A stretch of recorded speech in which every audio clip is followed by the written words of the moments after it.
Okay. Yes. Hello, I'm Hilary Hahn, Hi, I'm Hauschka. and we're going to interview each other. Yes. Let's see. Do you have a question to start?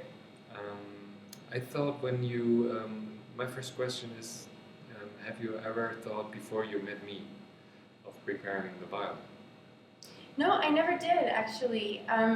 The pieces that I played didn't call for it, and when I worked with singer-songwriters or other people that I've performed with outside of classical music, there really wasn't an environment for preparing the violin. No one else was preparing anything. Okay. So I just figured, I thought that there was just so much to think of already. It didn't occur to me.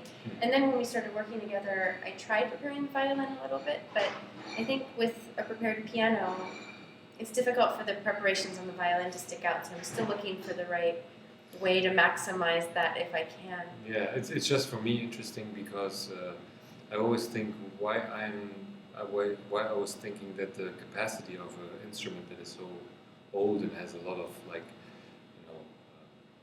work and like engineering in there, that it was not enough for me, and why this idea occurred that I was changing things, and I was wondering if you had at some point a similar feeling that you want to create, even maybe by technique, like different noises than you normally would do. Like, was that the case that you tried that maybe more with technical approach than with a physical body of the violin or like attachments?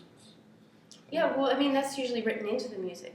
So there are a lot of effects, but often before, unless I was playing something that didn't exist, like I was making up music on the spot, you wouldn't add a sound necessarily, like a really obvious sound. You wouldn't add it to music that was written without it.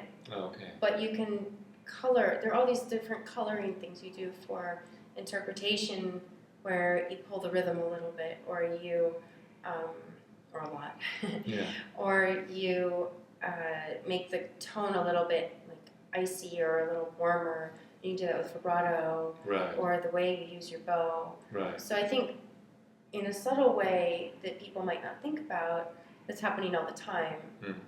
But you're using the tools that you have already. You're using the instrument and the bow and the strings as they have been designed already to get that sound across. And I think with violin, maybe more than piano, there's such an attachment to the particular instrument that you play, and they last so long that you don't want to do anything to actually hurt the instrument. Yes. So people tend to be very careful about putting stuff on the violin or having it buzz up against the violin.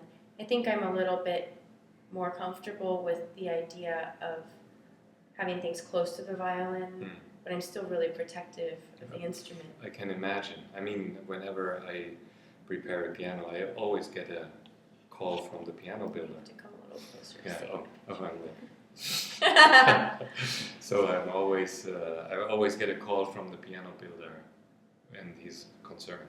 Before you do a show? Yes, and so I always have to confirm. What is he concerned about?